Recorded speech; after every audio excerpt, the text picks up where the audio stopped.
जय हिंद साथियों, स्वागत है आपका self study classes with Sumit Jain YouTube channel और दोस्तों ऐप में। दोस्तों बहुत सारे स्टूडेंट को ऐप डाउनलोड नहीं करते बन रहा है या फिर कर भी लिया है तो कोर्स भी नहीं देख पा रहे हैं।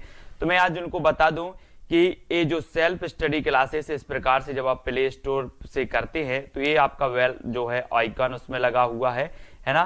तो इस प्रकार से सेल्फ स्टडी क्लासेस आपको सर्च करना है और ऐसे आइकन में आपको ऐप मिलने वाला है। ठीक है, तो दोस्तों हम देखें कि प्ले स्टोर में आपको इस प्रकार से दिखेगा ये सेल्फ स्टडी क्लासेस। ठीक है, ये प्ले स्टोर में आपको सेल्फ स्टडी क्लासेस का ऐप दिखने वाला है। ठीक है, ये इमेज उसमें डली है, ये आइकन, ये लोगो उसमें डला है। ठीक है, अब दोस्तों इसको इंस्टॉल करना है, यहां से आप इंस्टॉल करेंगे। ठीक है, अब इंस्टॉल करेंगे तो वहां पर आपको नंबर मांगेगा, जीमेल नंबर मांगेगा, तो आपको ओटीपी आएगा, तो आप रजिस्टर करके आगे बढ़ेंगे। ठीक, जय हिंद साथियों, स्वागत है आपका self study classes with Sumit Jain YouTube channel में। दोस्तों आज की क्लास स्टार्ट हो चुकी है और रोज रात्रि 9 बजे अपनी क्लास स्टार्ट होती है। ठीक है, और सुबह 9:30 बजे हिंदी साहित्य का ट्रिकी वीडियो आता है। आप किसी भी एग्जाम की तैयारी कर रहे हैं, चाहे नेट की कर रहे हैं, पीजीटी की है ना, टीजीटी या फिर एचपी टेट या फिर एपी सेट या फिर यूपी टेट, आरपीएससी, कोई भी एग्जाम की तैयारी कर रहे हैं और जिसमें हिंदी साहित्य पूछा जाता है, उनके लिए दोस्तों सबसे बेस्ट जो आपका चैनल है वो सेल्फ स्टडी क्लासेस है हिंदी के लिए। ठीक है, तो दोस्तों जो भी हमारे व्हाट्सएप ग्रुप से अभी तक नहीं जुड़े हैं जो साथी है ना, हिंदी का स्पेशल व्हाट्सएप ग्रुप है 9098609291, ये व्हाट्सएप नंबर है। तो व्हाट्सएप नंबर से आप सभी को जरूर जुड़ जाना है। ठीक है, तो स्टार्ट करते हैं दोस्तों आज का ये सेशन। आज का ये सेशन स्टार्ट हो इससे पहले सभी के लिए जय हिंद है ना, सभी के लिए गुड इवनिंग। और आपका जो पहला प्रश्न है कि भरत मुनि ने कितने काव्य दोष बताए हैं। भरत मुनि दोस्तों ये रस संप्रदाय के माने जाते हैं भरत मुनि है ना, और भरत मुनि ने कितने काव्य दोष बताए हैं ये बताना है हमें प्रश्न क्रमांक 331 का। और सभी लोगों को पता है ना, अधिकांश लोग जानते हैं कि जो भरत मुनि थे इन्होंने जो बताए हैं वो कितने बताए, 10 दोष बताए हैं काव्य के और 10 ही क्या बताए हैं, गुण बताए हैं। अब याद रख लेना 10 दोष और 10 गुण बताए हैं किसने, भरत मुनि ने। ठीक है, ये चीज सभी लोग याद रखेंगे। रस संप्रदाय के प्रवर्तक माने जाते हैं भरत मुनि है ना। आशु गोंडवाल जी ये हमारी नए ज्वाइन मेंबर हैं है ना, आशु गोंडवाल जी, इनके लिए बहुत बहुत धन्यवाद। और इन्होंने ज्वाइन किया है चैनल के लिए, आप भी चैनल को ज्वाइन कर सकते हैं। ठीक है, छंद शास्त्र के आदि आचार्य हैं तो कौन है, पिंगल, बामन, भरत मुनि या फिर भामह। छंद शास्त्र के आदि आचार्य कौन माने जाते हैं, प्रश्न क्रमांक 332 का उत्तर हमें लिखना है दोस्तों। और आपने एक रचना पढ़ी होगी दोस्तों, छंदमाला। कौन सी, छंदमाला। और छंदों की माला हमें कहाँ पहननी है, केस में पहननी है। कहाँ पर, केस में छंदों की माला पहननी है, इसलिए केशवदास की रचना है छंदमाला। लेकिन आपसे कभी छंद शास्त्र पूछा जाए कि छंद शास्त्र के आदि आचार्य कौन है, तो वो माने जाते हैं पिंगल माने जाते हैं। ठीक है, याद रख लेना। रीति संप्रदाय के बामन है ना, और अलंकार संप्रदाय के भामह, और रस संप्रदाय के प्रवर्तक कौन है, भरत मुनि जी। ठीक है, इनको याद रखेंगे। अलंकारों का वर्गीकरण सर्वप्रथम किस आचार्य ने किया है, बहुत ही बढ़िया प्रश्न है दोस्तों। अलंकारों का वर्गीकरण सर्वप्रथम बताना है, मम्मट ने किया, भामह ने किया, बामन या फिर हेमचंद्र ने किया है। अब यहाँ कंफ्यूज नहीं होना है, यहाँ पर दो चीजें हैं सोनू सिंह जी की, जो अलंकार संप्रदाय के प्रवर्तक हैं तो कौन है, भामह हैं अलंकार संप्रदाय की, लेकिन जो सर्वप्रथम वर्गीकरण किया है वो किया है बामन ने। किसने किया है, बामन ने किया है। ये चीज याद रखनी है, यहाँ कंफ्यूज आप हो जाते हो और सीधे सीधे आपको पता होता है कि अलंकार संप्रदाय के प्रवर्तक तो भामह हैं, इसलिए अलंकारों का सर्वप्रथम जो वर्गीकरण किया होगा वो भी भामह ने किया होगा। लेकिन ये भामह यहाँ पर आपका सही नहीं है, उत्तर होगा बामन है ना। सर्वप्रथम वर्गीकरण किया था बामन ने है ना, और भामह अलंकार संप्रदाय के प्रवर्तक माने जाते हैं। तो आपका उत्तर बी नंबर बिल्कुल सही हो जाता है यहाँ पर। ठीक है, अगला क्वेश्चन आपको बताना है, अभिनव गुप्त की रस सूत्र व्याख्या का आधार क्या है। रस सूत्र व्याख्या का आधार बताना है, सांख्य दर्शन है, शैव दर्शन है, न्याय दर्शन है या फिर मीमांसा दर्शन है। आपको पता है दोस्तों कि न्याय दर्शन के जो कौन है, गौतमी माने जाते हैं, न्याय दर्शन के प्रवर्तक गौतमी हैं। मीमांसा दर्शन मैंने आपको याद करवाई थी कि मेरी मनसा है कि मुझे क्या मिल जाए, मनी मिल जाए, तो मीमांसा दर्शन के कौन है, जैमिनी माने जाते हैं। और आपको अभिनव गुप्त की जो रससूत्र व्याख्या का आधार माना जाता है वो क्या माना जाता है, वो माना जाता है शैव दर्शन। शैव दर्शन यानी कि आपका सही उत्तर हो जाता है विकल्प नंबर सी नंबर, सा नंबर, ठीक है, विकल्प नंबर सा। अगला है आपका भरत मुनि ने कितने स्थायी भावों का उल्लेख किया है दोस्तों, उल्लेख बताना है दोस्तों, 4 विकल्प हैं। और आंसू गोडवाल जी ने दोस्तों डायमंड प्लान खरीदा है। डायमंड प्लान यानी कि 299 रुपये करके इन्होंने डायमंड प्लान खरीद लिया और ये मेंबर बनी है, ठीक है, चैनल की ज्वाइन मेंबर हैं, बहुत ही बढ़िया। और भरत मुनि ने कितने स्थायी भावों का उल्लेख किया है दोस्तों, जब आपको पता है कि जो रसों की संख्या भरत मुनि ने 8 बताई है तो स्थायी भाव 9 तो नहीं बताएंगे, कितने बताएंगे, 8 ही बताएंगे। तो 8 स्थायी भावों की इन्होंने चर्चा की है, यानी बी नंबर आपका बिल्कुल सही हो जाता है। नेक्स्ट आपको ध्वन्यालोक किसकी रचना है दोस्तों, ध्वन्यालोक आनंद वर्धन की है, दंडी की, मम्मट की या फिर जयदेव की है। बहुत ही बढ़िया प्रश्न है दोस्तों। ध्वन्या से आ गया ध्वनि, और ध्वनि संप्रदाय के जो प्रवर्तक हैं, मैंने आपको बताया था कि अगर कोई अच्छा सा क्या बोल दे, अच्छी सी कोई ध्वनि निकाल दे, अच्छी सी ध्वनि में कोई गाना सुन ले, है ना, कोई संगीत अच्छी ध्वनि में आ जाए तो हमें क्या आ जाता है, आनंद आ जाता है। तो आनंद वर्धन, है ना, आनंद वर्धन, ये आपका बिल्कुल सही हो जाएगा, ए नंबर। अगला है रसको काव्य की आत्मा किसने घोषित किया है। रसको काव्य की आत्मा बताना है, भामह ने घोषित किया, राजशेखर ने, रुद्रट ने या फिर कुंतक ने, किसने घोषित किया, यानी कि 337 का उत्तर हमें बताना है यस जी, कि रस को काव्य की आत्मा मानने वाले जो विद्वान हैं वो कौन है ना। रस संप्रदाय सबसे प्राचीन संप्रदाय माना जाता है, भरत मुनि इसके प्रवर्तक माने जाते हैं। और रस को काव्य की आत्मा घोषित किया है तो वो किया है राजशेखर, यानी कि जो बी नंबर है, बी नंबर आपका बिल्कुल सही आंसर हो जाएगा, कुरैशी जी, बी नंबर सही हो जाएगा। राजशेखर ने रस को काव्य की आत्मा घोषित किया है ना, बी नंबर सही है। नेक्स्ट है अनुकरण सिद्धांत के प्रवर्तक कौन है दोस्तों। अनुकरण सिद्धांत, अनुकरण इलियट हैं, कार्बे हैं, प्लेटो या फिर अरस्तु, ये 4 विकल्प हैं। और अनुकरण सिद्धांत के जो आपके प्रवर्तक माने जाते हैं, प्रश्न क्रमांक 338, यानी कि वो माने जाते हैं प्लेटो। कौन माने जाते हैं, प्लेटो, है ना, बी नंबर बिल्कुल सही हो जाएगा, प्लेटो अनुकरण सिद्धांत के प्रवर्तक माने जाते हैं। और नेक्स्ट है वल्लभाचार्य के गुरु का नाम क्या था। वल्लभाचार्य के गुरु का नाम दोस्तों हम पढ़ते हैं कि सूरदास जी के गुरु का नाम वल्लभाचार्य था। वल्लभाचार्य विशिष्टाद्वैतवाद के प्रवर्तक थे। अब वल्लभाचार्य के जो गुरु थे वो कौन थे, वो कौन थे, विष्णु स्वामी। विष्णु स्वामी ये वल्लभाचार्य के गुरु माने जाते हैं। और बी नंबर आपका बिल्कुल सही है, ठीक है। वल्लभाचार्य ने पुष्टि मार्ग की स्थापना की थी, सूरदास जी के गुरु हैं, ठीक है। और आपको एक क्वेश्चन पूछा था दोस्तों, कौन सा, द्वैताद्वैतवाद, द्वैताद्वैतवाद के प्रवर्तक कौन है, तो आपने बताया था कि सर नींबू देत देत थक गए हैं, हम तो नींबू देत देत थक गए हैं पड़ोसी को, ऐसे बोल देना, कल बोल देना अपने घर में, हम तो नींबू देत देत थक गए हैं अपने पड़ोसी को। तो निम्बार का 4, देत देत, द्वैता द्वैत, द्वैता द्वैत, देत देत से द्वैता द्वैत, और ये निम्बार्क जी का संप्रदाय माना जाता है, ये आपने याद किया था, है ना। नेक्स्ट है आपका हरिश्चंद्र पत्रिका का पहला क्या नाम था। हरिश्चंद्र पत्रिका जो भारतेंदु जी ने निकाली थी दोस्तों, हरिश्चंद्र पत्रिका, इसका पहले नाम क्या था। कवि वचन सुधा, कालचक्र या फिर हरिश्चंद्र मैगजीन या भारत जीवन। और आपको पता है कि हरिश्चंद्र जो पत्रिका है इसका पहले नाम था, क्या था, हरिश्चंद्र मैगजीन। हरिश्चंद्र मैगजीन यानी कि बा नंबर। दोस्तों मैं भी बहुत, ये जो निम्बार का 4 है, निम्बार का 4 वाला, ये हर बार भूल जाता था। कई बार मैं ट्रिक बनाया, अलग अलग प्रकार से ट्रिक बनाई, लेकिन हर बार वो ट्रिक भी भूल जाता था। लेकिन अब की बार ऐसी ट्रिक निकली है, ऐसी ट्रिक निकली कि आप भी नहीं भूलोगे और मैं भी कभी नहीं भूलूंगा। मैं कई बार याद किए उसको और कई बार ट्रिक भी निकाली, अलग अलग प्रकार से याद की, लेकिन हर बार भूल जाते थे।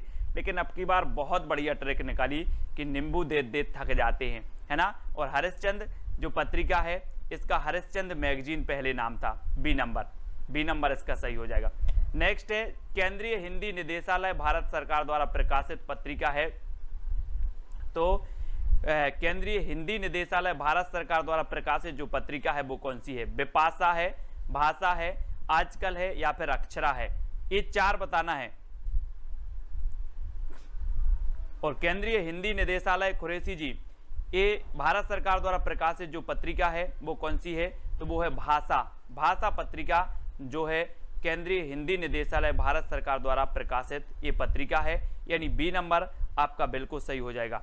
ठीक है, सीमा कुमारी जी, बी नंबर बिल्कुल सही है। नेक्स्ट है आपका अमृतलाल नागर के किस उपन्यास का पात्र सूरदास है। अमृतलाल नागर के किस उपन्यास का पात्र है दोस्तों, ये तो पूछा भी गया है ना, लेकिन एक बार पूछा गया था रंगभूमि, है ना, रंगभूमि का पात्र सूरदास था, प्रेमचंद की रंगभूमि उपन्यास का, लेकिन यहाँ पर अमृतलाल नागर का पूछ लिया गया। अब अमृतलाल नागर के दोस्तों अमृत और विष भी है, अग्निगर्भा उपन्यास है, बिखरे तिनके है, खंजन नयन है ना। और दोस्तों आपको पता है कि खंजन नयन में सूरदास की जीवन से संबंधित है खंजन नयन, और इसका जो पात्र है वो कौन है, सूरदास है। सूरदास यानी बी नंबर इसका बिल्कुल सही हो जाएगा, बी नंबर। ठीक है, खुशी शर्मा जी, बी नंबर बिल्कुल सही है। नेक्स्ट आपको बताना है दोस्तों, यहाँ पर हिंदी साहित्य का फिर अपन शुरुआत कर लेते हैं। डॉक्टर रामकुमार वर्मा ने संधि काल के अंतर्गत किस साहित्य का विवेचन किया है, किस साहित्य का विवेचन किया, यानी कि 343 का उत्तर नाथ साहित्य का किया है ना, जैन साहित्य का, सिद्ध जैन साहित्य या लौकिक साहित्य, संधि काल के अंतर्गत, यानी कि 343 का उत्तर।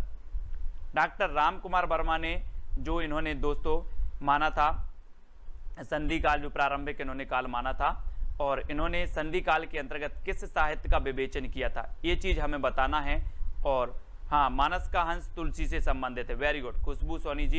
ये इन्होंने सिद्ध जैन साहित्य का विवेचन इन्होंने किया है संधि काल के अंतर्गत, और 3 नंबर यानी सी नंबर आपका बिल्कुल सही हो जाता है इसमें, सी नंबर। ठीक है, सिद्ध साहित्य और जैन साहित्य। और जैन साहित्य में आपको पता है दोस्तों एक रचना आती है कौन सी, श्रावकाचार। श्रावकाचार ये जैन साहित्य से संबंधित है, और श्रावकाचार ये 933 इसका रचना काल है, और देवसेन इसके रचनाकार हैं, और हिंदी की प्रथम रचना भी यही मानी जाती है श्रावकाचार। ठीक है, और सिद्ध साहित्य में आपको पता है कि सरहपा सिद्ध साहित्य से संबंधित हैं, दोहा कोश उनकी रचना है, और सरहपा को राहुल सांकृत्यायन ने हिंदी का प्रथम कवि माना है ना। और हजारी प्रसाद द्विवेदी ने हिंदी का प्रथम कवि किसे माना है, ये चीज आपको बतानी है। तो सरहपा को, अब्दुल रहमान को, गंग कवि या फिर पुष्पदंत को। तो 344 का उत्तर हमें लिखना है यहाँ पर। आचार्य हजारी प्रसाद द्विवेदी ने हिंदी का प्रथम कवि किसे माना है, और वो माना है दोस्तों किसने, किसे माना है, हजारी प्रसाद द्विवेदी ने। मैं आपको बता दूं कि जो रामकुमार वर्मा है, रामकुमार वर्मा ने स्वयंभू को माना हिंदी का प्रथम कवि, है ना, लेकिन हजारी प्रसाद द्विवेदी ने माना किसको, अब्दुल रहमान को। अब्दुल रहमान, इनकी एक रचना है संदेश रासक, है ना। हम बोलते हैं इसको कैसे याद रखते हैं दोस्तों, मैंने आपको याद करवाया था कि संदेश भेजना अब दूर नहीं है, अब दूर नहीं है संदेश भेजना। और दोस्तों अब तो लोग हजारों संदेश भेज देते हैं, 1 मिनट में हजारों संदेश भेज देते हैं, है ना। संदेश भेजना दूर नहीं है, तो इसके लेखक अब्दुल रहमान, और दोस्तों 1 मिनट में हजारों संदेश भेज देते हैं, तो हजारी प्रसाद ने अब्दुल रहमान को प्रथम कवि माना। तो इसको ऐसे रिलेट करके ऐसे पहुंच जाओ हजारी प्रसाद द्विवेदी पर, यानी बी नंबर आपका बिल्कुल सही होगा। ठीक है, निकिता तनवर जी। अगला है सिद्धों की साधना में शून्य का पूरक तत्व है, तो क्या है, वज्र है, अग्नि है, ज्ञान या फिर चित्र है। सिद्धों की साधना में शून्य का पूरक तत्व क्या माना जाता है, प्रश्न क्रमांक 345। और 345 में आपको पता है दोस्तों, सभी लोग लाइक जरूर किया करें, बहुत सारे लोग देखते हैं लाइक बहुत कम होता है ना। और सिद्धों की साधना में जो है शून्य का पूरक तत्व क्या है, तो वो है ज्ञान। क्या है, ज्ञान, यानी कि 3 नंबर आपका सही होगा, शून्य का पूरक तत्व माना जाता है ज्ञान, सी नंबर सही है। ठीक है, सहस्रा जी, सीमा जी। अगला आपको बताना है कि विद्यापति ने कीर्ति लता की रचना किस भाषा में की है, किस भाषा में की विद्यापति। और आपको ये मैथिल कोकिल कहा जाता है विद्यापति को, है ना। कविता सिंह जी, विद्यापति को मैथिल कोकिल कहा जाता है। ठीक है, और दोस्तों आपको पता होगा कि इनकी कौन कौन सी रचना है, हम कई बार आपको बताते हैं, पद, है ना, लता और पताका, ये तो अधिकांश लोगों को सभी को पता है। ठीक है, लेकिन आपको याद रख लेना है कि जो पदावली है वो मैथिली भाषा में है, लेकिन जो कीर्ति लता और कीर्ति पताका है, ये दोनों ही रचनाएं जो हैं किसमें हैं, अबहट्ट में है ना। तो आपका उत्तर क्या हो जाएगा, अबहट्ट। याद रख लेना, इनकी जो है पदावली काय में है, मैथिली भाषा में है, लेकिन कीर्तिलता और कीर्ति पताका ये अवहट्ट भाषा में है। ठीक है, विद्यापति जी की, मैथिल कोकिल इन्हें कहा जाता है, मैथिल कोकिल विद्यापति, है ना। अगला है संदेश रासक की रचना विधा क्या है। संदेश रासक अब्दुल रहमान की रचना है। अब्दुल रहमान को हजारी प्रसाद द्विवेदी ने हिंदी का प्रथम कवि माना, लेकिन इसका जो रचना विधा है वो कौन सी है? खंड काव्य है, महाकाव्य है, आख्यानक गीति है या फिर गीति काव्य है? ऐसा भी क्वेश्चन आपसे पूछा जा सकता है। और यहाँ पर आपका बिल्कुल सही आंसर क्या हो जाएगा कि जो संदेश रासक की रचना विधा है वो क्या है? खंड काव्य, खंड काव्य है। ठीक है, याद रख लेना। और दोस्तों आप हजारों संदेश कई खंडों में भेजते हो, आप हजारों संदेश कई खंडों में भेजते हो। हजारों से बनेगा दोस्तों हजारी प्रसाद द्विवेदी, है ना। और हजारी प्रसाद द्विवेदी ने अब्दुल रहमान को प्रथम कवि माना और इनकी रचना है संदेश रासक, है ना। और संदेश रासक दोस्तों आपको पता है एक खंड काव्य है, खंड काव्य। तो आप याद रख लेना कि जो हजारों संदेश हैं अब हम कई खंड में भेजते हैं, तो संदेश रासक का काव्य रूप खंड काव्य हो जाएगा, है ना। अब्दुल रहमान की रचना, और हजारी प्रसाद द्विवेदी ने अब्दुल रहमान को हिंदी का प्रथम कवि माना। तो इतनी चीजें आपको यहीं से और याद हो जाती हैं, बिल्कुल सरल रूप में याद हो जाती है। मिश्र बंधु विनोद में हिंदी साहित्य के इतिहास को कितने कालों में विभाजित किया गया? दोस्तों मिश्र बंधु विनोद में बताना है कितने कालों में विभाजित किया गया। तो मिश्र बंधु विनोद यानी कि 348 का आंसर, और 348, हाँ, अभिनय जयदेव कुलशेखर विद्यापति को ही कहा जाता है। वेरी गुड खुरेशी जी। और मिश्र बंधु विनोद जो है ये कितने भागों में है दोस्तों? 5 भागों में, 5 भागों में प्रकाशित की गई। कौन सी? मिश्र बंधु विनोद, यानी कि जो आपका 1 नंबर है वो बिल्कुल सही हो जाएगा। ठीक है, ए नंबर, संतराम जी, ए नंबर बिल्कुल सही है। नेक्स्ट आपको बताना है, अगला जो आपका क्वेश्चन है, शुक्ल जी ने पूर्व मध्यकाल को क्या कहा? मिश्र बंधु विनोद मिश्र बंधुओं की रचना थी, लगभग 5000 कवियों का उसमें उल्लेख मिलता है, जीवन परिचय मिलता है ना।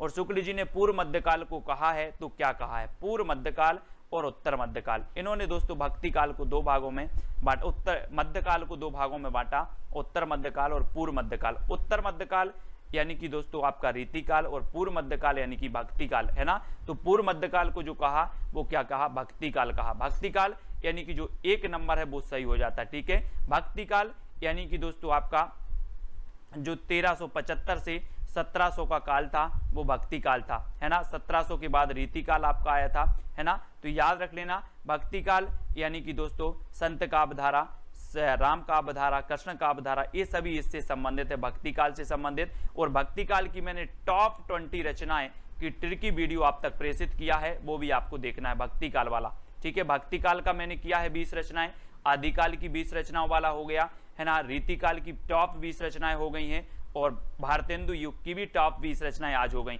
आज हम द्विवेदी युग की टॉप 20 रचनाओं के बारे में चर्चा करेंगे, मतलब कल सुबह 9:30 बजे। ठीक है, नेक्स्ट है हिंदी साहित्य का इतिहास दर्शन नामक ग्रंथ के लेखक कौन है? डॉक्टर नलिन बिलोचन शर्मा, डॉक्टर नामवार से, डॉक्टर विनय मोहन, या इनमें से कोई नहीं। हिंदी साहित्य का इतिहास दर्शन नामक जो ग्रंथ है इसके लेखक कौन है? इसके लेखक बताना है। डॉक्टर नलिन बिलोचन शर्मा है, डॉक्टर नामवार से हैं। हिंदी साहित्य का इतिहास दर्शन, तो अधिकांश लोगों को पता है कि इतिहास का दर्शन हम कैसे करेंगे? लोचन से करेंगे, लोचन से। तो लोचन से करेंगे तो बिलोचन, बिलोचन, है ना, डॉक्टर नलिन बिलोचन। तो ये नंबर आपका बिल्कुल सही हो जाता है, ए नंबर। नेक्स्ट आपको बताना शुक्ल जी के कालों के नामकरण का आधार क्या है? परंपरा है, प्रवृत्ति है, प्रमुख ग्रंथ हैं, या इनमें से कोई नहीं है। ठीक है, और जो भी साथी विवेक शंकर जी की बुक खरीदना चाहते हैं हिंदी साहित्य की, वो विवेक शंकर की बुक जरूर खरीदें। हिंदी साहित्य की बढ़िया बुक है, कुछ लोगों ने खरीद ली है, उनने हमें भेजे भी हैं प्रश्न कि सर अच्छी लगी बुक, है ना। उनने कुछ फोटो खींच के भी भेजे हैं कि सर इस प्रकार की बुक है और बड़ी अच्छी बुक है ना। शुक्ल जी के कालों का नामकरण का आधार जो थी वो क्या थी? प्रवृत्ति। प्रवृत्ति के आधार पर इन्होंने 12 ग्रंथों को आधार मानकर वीर काव्य, जो वीर गाथा काल नाम दिया था, वो 12 रचनाओं को मानकर किया था। लेकिन इन्होंने सभी, चाहे वो रीतिकाल हो, भक्ति काल हो, चाहे आपका आदिकाल हो, सभी को की जो है प्रवृत्तियों के आधार पर नामकरण किया था, यानी विकल्प नंबर जो बी है वो बिल्कुल सही हो जाता है। ठीक है, आदिकाल को चारण काल नाम किसने दिया है दोस्तों? 352 का उत्तर बताना है, बिल्कुल सरल क्वेश्चन है आज के। डॉक्टर नगेंद्र, राम कुमार वर्मा, मिश्र बंधु, या इनमें से कोई नहीं।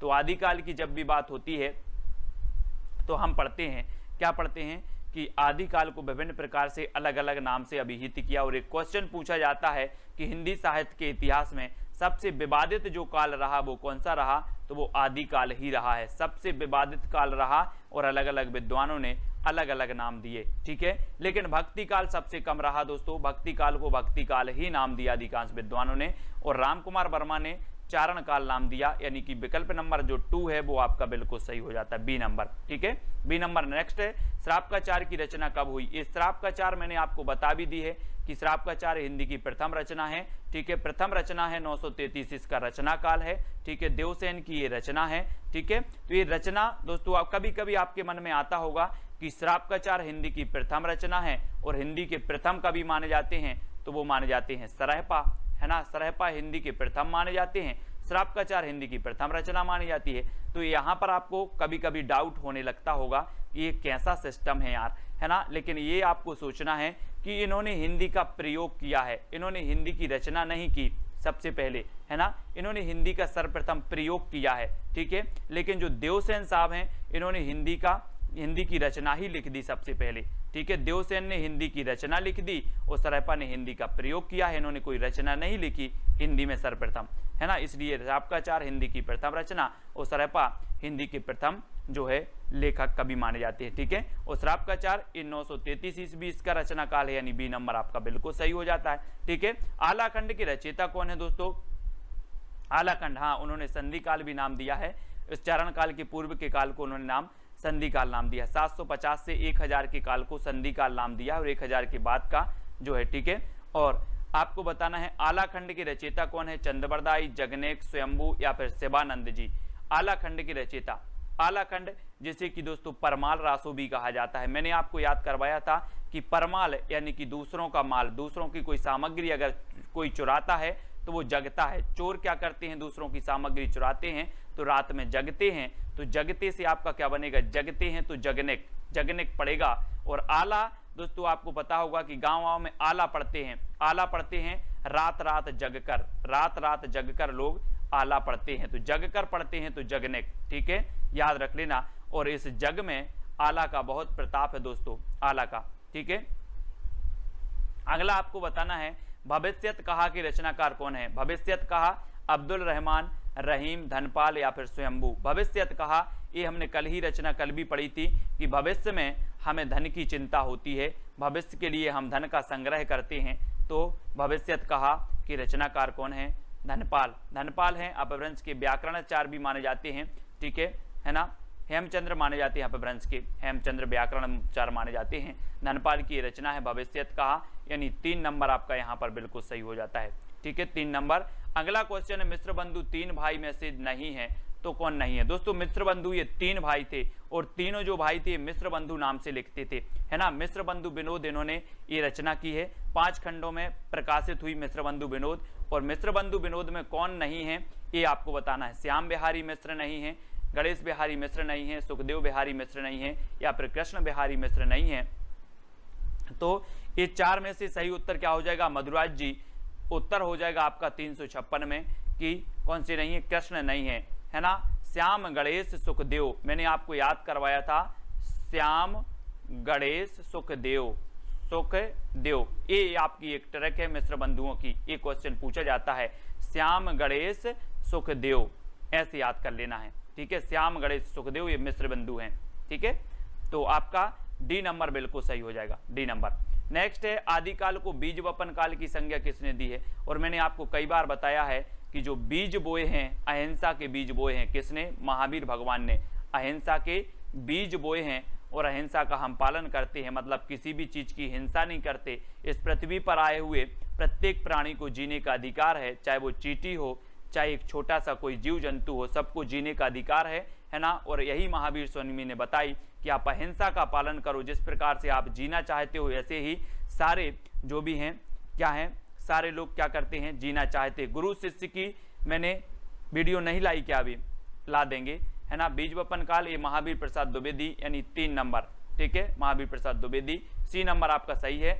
आदिकाल का मेघदूत किस रचना को कहा जाता है, किस रचना को कहा जाता है आदिकाल का मेघदूत। और मेघदूत आपको पता है दोस्तों, ये मेघदूत जो है कालिदास जी की रचना है मेघदूत, है ना, मेघों को दूत बनाकर भेजते हैं, मेघों को दूत बनाकर भेजते हैं, संदेशा भेजते हैं, है ना। और दोस्तों ये आदिकाल का मेघदूत जो रचना कही जाती है, बहुत ही बढ़िया प्रश्न है, इंपॉर्टेंट प्रश्न है। वो रचना कही जाती है कौन सी? संदेश राशक। संदेश राशक ये आदिकाल की मेघदूत कही जाती है, इसको सभी लोग याद रख लेना। संदेश राशक अब्दुल रहमान जी की रचना है ना। और दोस्तों अब्दुल रहमान को हजारी प्रसाद द्विवेदी ने हिंदी का प्रथम कवि माना है। और संदेश राशक ये खंड काव्य है और आदिकाल का मेघदूत भी इसे कहा जाता है, यानी कि जो आपका ए नंबर है वो बिल्कुल सही हो जाता है, ए नंबर। ठीक है, अब अगला क्वेश्चन आपको बताना है, आदिकाल काव्य रूढ़ियों एवं परंपराओं को समझने के लिए कौन सा ग्रंथ उपयोगी है? काव्य रूढ़ियों एवं परंपराओं को समझने के लिए बताना है कि कौन सा जो है ग्रंथ उपयोगी है। राउल बेल है, वर्ण रत्नाकर है, बसंत विलास है, या फिर प्राकृत पेंगलम है। तो प्रश्न क्रमांक 359 में से हमें चयन करना है। सुबह अपना 9:30 बजे टिर्की वीडियो होता है, कल आने वाला है द्विवेदी युग की टॉप 25 रचनाएं। टॉप 25 रचनाएं यानी कि टॉप आपको करवा रहे हैं जो एग्जाम में पूछी जाती हैं, है ना। तो टॉप 25 रचनाएं हैं। उसके बाद आपको पंक्तियां भी याद करवाएंगे इसी प्रकार से, भारतेंदु युग की पंक्तियां, है ना, भक्ति काल की पंक्तियां, रीति काल की पंक्तियां, अलग अलग पंक्तियां भी आपको महत्वपूर्ण करवाएंगे, है ना। और आदिकाल काव्य रूढ़ियों एवं परंपरा को समझने के लिए कौन सा ग्रंथ है? तो प्राकृत पेंगलम है। और ये प्राकृत पेंगलम पता है किसकी रचना है? ये लक्ष्मीधर की रचना मानी जाती है। ठीक है, तो याद रख लेना प्राकृत पेंगलम, यानी डी नंबर आपका बिल्कुल सही है। हिंदी साहित्य के आदिकाल को सिद्ध सामंत युग किसने कहा है? ये आपको कमेंट में लिखना है। ये आपका आज का चैलेंज प्रश्न है। और सभी लोगों को वीडियो को लाइक करना है दोस्तों, वीडियो को शेयर भी करना है। और जो भी साथी चैनल के ज्वाइन मेंबर बनना चाहते हैं, क्योंकि हिंदी साहित्य वालों के लिए दोस्तों ये सेल्फ स्टडी जो क्लासेस है, इससे बढ़कर कोई चैनल दे नहीं सकता है। हिंदी साहित्य वालों के लिए बहुत ही उपयोगी चीज़ें, हर एक चीज़ ट्रिक से याद करो, है ना, विस्तृत अध्ययन करो, विस्तृत अध्ययन भी आप करो। और दोस्तों टेस्ट सीरीज भी लो। आपको पता होगा जितने भी यूट्यूबर हैं वो क्या करते हैं, जो वीडियो चलता है जिसे सब लोग देखते हैं वो चीज़ बनाते हैं, लेकिन मैं ऐसा हूं कि आपके लिए क्या उपयोगी है ना, वो भी बनाता हूं। आपको पता है दोस्तों, जब मैं विस्तृत अध्ययन पढ़ाता था शाम की 4 बजे क्लास, है ना, लगभग 25 से 30 या 40 लोग देखते थे। तब भी आप प्लेलिस्ट में जाकर के देखेंगे, उपकार की बुक से बहुत अच्छे तरीके से पढ़ाया है। यानी कि हिंदी साहित्य में एक एक चीज आपकी चैनल पर उपलब्ध है। आप चैनल को जरा टटोलिए, प्लेलिस्ट में जाइए। एक 54 वीडियो की प्लेलिस्ट बनी है, 40 वीडियो की प्लेलिस्ट बनी है, अलग अलग प्लेलिस्ट बनी है पूरी हिंदी साहित्य की।